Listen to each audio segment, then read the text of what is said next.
What happens when we deflate the tire? Does the tire become wider?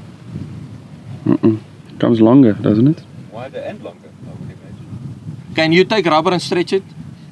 But doesn't the bulge... The bulge, yes, but still the tread pattern. So if this is the tire itself, there's the tread pattern. The moment we deflate, the tread pattern stays the same, but the bulge becomes bigger. But that contact surface is still the same. You want to float on top of the sand. The moment the tire cuts into the sand, it causes resistance. Then what happens?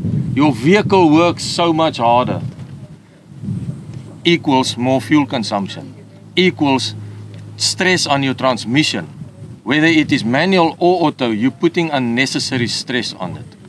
So here's a test that you can do.